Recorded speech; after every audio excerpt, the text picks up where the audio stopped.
മൈക്കൊക്കെ ഉറച്ച് താതെ അണ്ണാ നിങ്ങൾ താഴെയാണ് ഇരിക്കുന്നത്, അത് മനസ്സിലായി.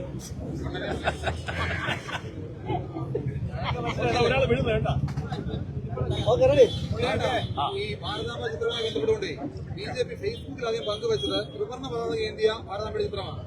ഇവിടേക്ക് വരുമ്പോൾ കാവിപ്പൊടി പിടിച്ചതാണ്. എന്താ അങ്ങനെ ഒരു ആശയക്കുഴപ്പം ബിജെപിക്കകത്ത്? ബിജെപിക്കകത്ത് ആശയക്കുഴപ്പമൊന്നുമില്ല. ബിജെപി ഇവിടെ ഇപ്പൊ പുഷ്പാർച്ചന നടത്തിയിരിക്കുന്നത് കാവിക്കൊടി ഏന്തിയിട്ടുള്ള ഭാരതാംബയുടെ ചിത്രത്തിലാണ്. ഇനി ശിവൻകുട്ടിയുടെയും നമ്മുടെ പ്രസാദ് മന്ത്രിയുടെയും എതിർപ്പ് കൊടിയോടാണ് എങ്കിൽ, ഭാരതാംബയുടെ അല്ല എങ്കിൽ, ഒരു സ്ത്രീ ഈ ചിത്രം പിടിച്ചു നിൽക്കുന്നു എന്നാണ് പറഞ്ഞത്. ഒരു സ്ത്രീയുടെ ചിത്രം, ഞങ്ങൾക്ക് പരിചയമില്ലാത്ത ഒരു സ്ത്രീയുടെ ചിത്രം ഉണ്ടെന്നാണ്. അപ്പൊ അതുകൊണ്ട് കൊടിയുടെ നിറമല്ല അവരുടെ തർക്കത്തിന്റെ അടിസ്ഥാനം. അവരുടെ തർക്കത്തിന്റെ അടിസ്ഥാനം അവിടെ ഭാരതാംബ എന്നുള്ള സങ്കല്പത്തോടാണ്. ഒന്ന്. രണ്ടാമത്തെ കാര്യം, ഈ പറയുന്ന ആളുകള് ഭരണഘടനയോട് ഇവരുടെ കൂറും പ്രതിബദ്ധതയും എത്രയുണ്ട് എന്നറിയണമെങ്കിൽ നിയമസഭയിൽ നമ്മുടെ ശിവൻകുട്ടി മന്ത്രി നടത്തിയ പ്രകടനം ഭരണഘടനയോടുള്ള അദ്ദേഹത്തിന്റെ പ്രതിബദ്ധത വളരെ വ്യക്തമായിട്ട് സൂചിപ്പിക്കുന്നതാണ്. അല്ലല്ല, ഞാൻ പൂർത്തിയാക്കിയില്ലല്ലോ, നിങ്ങളുടെ ചോദ്യം പൂർത്തിയാക്കട്ടെ. അതായത് ശിവൻകുട്ടി മന്ത്രി ഭരണഘടനയാണ് ഉയർത്തിപ്പിടിച്ചത്, ഭരണഘടനയോട് അദ്ദേഹത്തിന്റെ പ്രതിബദ്ധതയാണ് പറഞ്ഞത്. നിയമസഭയിൽ ഡെസ്കിന്റെ മുകളിൽ കയറി നടക്കുക, അത് കഴിഞ്ഞിട്ട് അധ്യക്ഷന്റെ വേദിയിലെത്തി മൈക്ക് ബലം പ്രയോഗിച്ച് പിഴുതെടുത്ത് വലിച്ചെറിയുക, ഇത് ഏത് ഭരണഘടനയിലായി പറഞ്ഞിട്ടുള്ളത്? ഇങ്ങനത്തെ പ്രകടനങ്ങൾ നിയമസഭയോടുള്ള അങ്ങേയറ്റത്തെ ഭരണഘടനാ സ്ഥാപനമായിട്ടുള്ള നിയമസഭയോടുള്ള അവഹേളനം ഒന്ന്. രണ്ടാമത്തെ കാര്യം, രാജ്ഭവനിൽ ഒരു പരിപാടി നടക്കുമ്പോൾ ഗവർണർ എത്തുന്നതിന് മുൻപ് മുഖ്യമന്ത്രി ഉൾപ്പെടെയുള്ള മുഴുവൻ ആളുകളും എത്തിച്ചേരുക എന്നുള്ളതാണ് പ്രോട്ടോകോൾ. ഡൽഹിയില് രാഷ്ട്രപതി ഒരു ചടങ്ങിൽ പങ്കെടുക്കുന്നുണ്ടെങ്കിൽ പ്രധാനമന്ത്രി ഉൾപ്പെടെയുള്ള മുഴുവൻ ആളുകളും രാഷ്ട്രപതി ചടങ്ങിനെത്തുന്നതിന് മുൻപ് എത്തിച്ചേരുക എന്നുള്ളതാണ് പ്രോട്ടോകോൾ.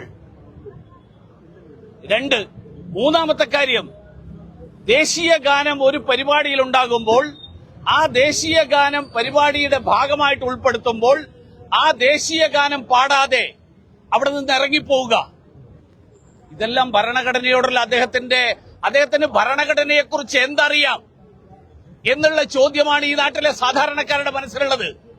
ഞങ്ങൾക്കും അതേ ചോദ്യമാണ് ചോദിക്കാനുള്ളത്, ജനങ്ങളുടെ ചോദ്യം. ഭരണഘടനയോട് കൂറുണ്ട് എന്ന് പറയുന്ന ആളുകൾ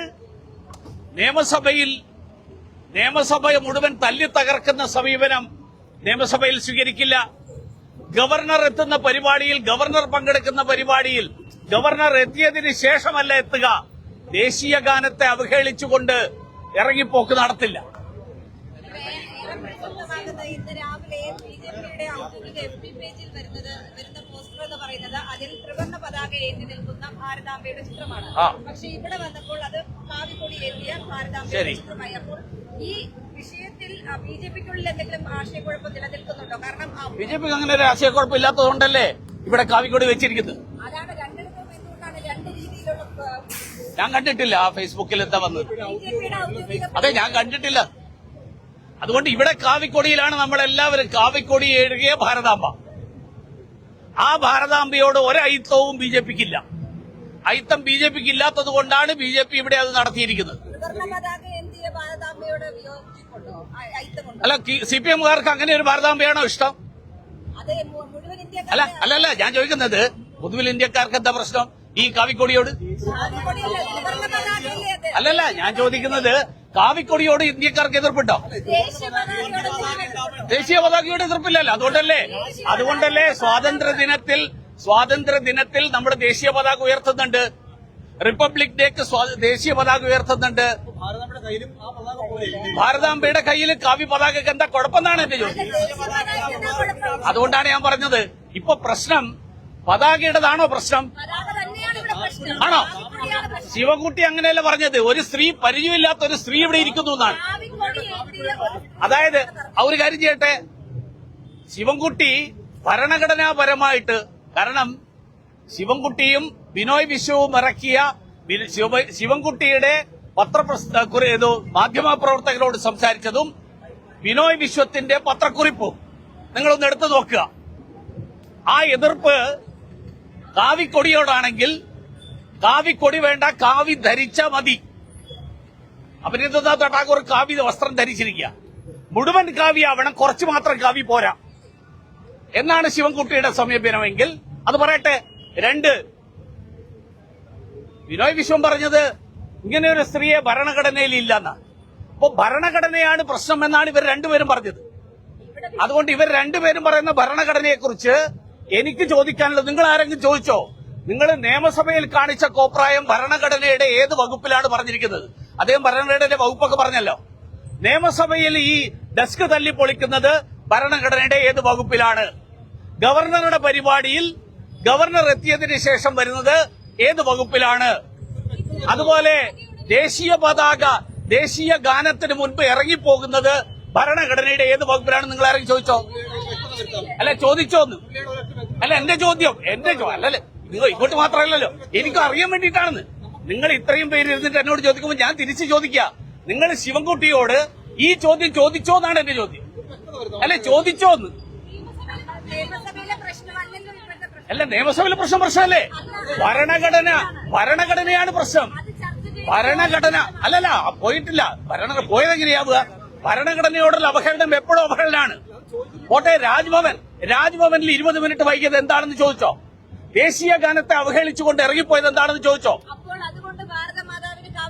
അല്ല, ഇത് ചോദിച്ചോ എന്നാണ് എന്റെ ചോദിച്ചോന്നോ ഇല്ലെന്നോ മറുപടി കിട്ടിയാൽ മതി.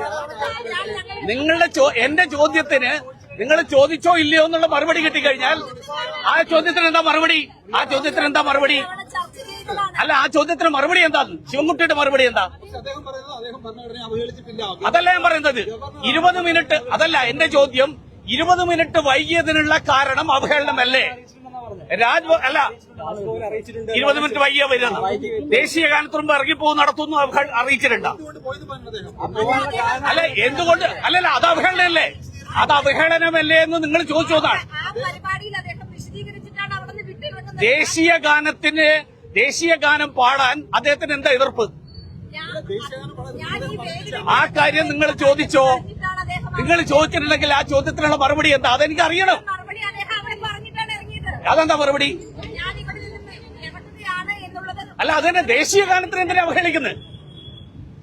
ദേശീയ ഗാനത്തെ അവഹേളിക്കുന്നത് എന്തിന്? രാജ്ഭവനെ എന്തിന് അവഹേളിക്കുന്നു? ഈ ചോദ്യം നിങ്ങൾ ചോദിച്ചിട്ടുണ്ടെങ്കിൽ ആ ചോദ്യത്തിന്റെ മറുപടി എനിക്ക് പറഞ്ഞതാ. അപ്പൊ ഞാൻ മറുപടി പറയാം.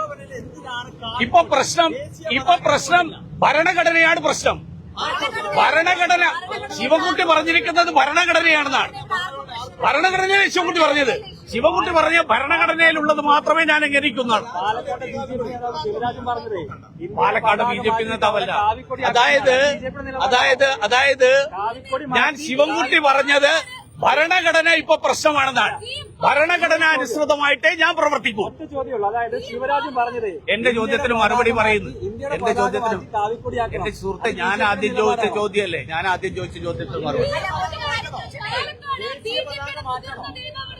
അല്ല ഞാൻ ചോദിക്കുന്നത്. എന്റെ ചോദ്യത്തിന് നിങ്ങൾക്കാർക്കും മറുപടിയില്ലല്ലോ. നിങ്ങൾക്ക് ഭരണഘടനയെ കുറിച്ച് നിങ്ങൾക്ക് ആ ചോദ്യത്തിന് മറുപടിയില്ല. ശരി, മറുപടിയില്ല. BJPയുടെ ഏറ്റവും മുതിർന്ന ഒരു നേതാവാണ് പറഞ്ഞത് ഇന്ത്യയുടെ പതാക മാറ്റി കാവിക്കൊടിയാക്കണമെന്ന്. അങ്ങേക്ക് അതിനൊന്നും മറുപടിയില്ല. അത് BJPയുടെ നിലപാടാണോ? എന്റെ സുഹൃത്തെ, BJPയുടെ നിലപാട് എന്താണെന്ന് നിങ്ങൾക്ക് അറിയില്ലെങ്കിൽ ഭരണഘടന BJPയുടെ ഭരണഘടന വായിച്ചു. BJPയുടെ ഏറ്റവും മുതിർന്ന നേതാവാണ് പാലക്കാട്ടെ. അതാണ് ഏറ്റവും മുതിർന്ന നേതാവ്. എനിക്കായിട്ടും അറിയാം. അദ്ദേഹമാണ് പറഞ്ഞത് ഇത് മാറ്റണമെന്ന്. നിങ്ങൾ തീരുമാനിക്കുകയാണോ ഏറ്റവും മുതിർന്ന നേതാവ്? പതാക മാറ്റി കാവിക്കൊടിയാക്കണം. ഭരണഘടനയുടെ വിഷയമാണ് ഇപ്പൊ പ്രശ്നം. ഭരണഘടനയുടെ വിഷയത്തിൽ ദേശീയ ഗാനത്തെ അപമാനിക്കുന്നതിനെ കുറിച്ച് എന്താണ് നിലപാട്? രാജ്ഭവൻ എന്ന് പറയുന്നതിനെ അവഹേളിക്കുന്നതിന് എന്താ നിലപാട്? നിയമസഭയെ അവഹേളിക്കുന്നതിനെ കുറിച്ച് എന്താ നിലപാട്? ഈ ചോദ്യം നിങ്ങൾക്കില്ല. ശരി, സമയം ബാക്കി നമുക്ക് പിന്നെ കാണാം. ഇനി കാണാലോ.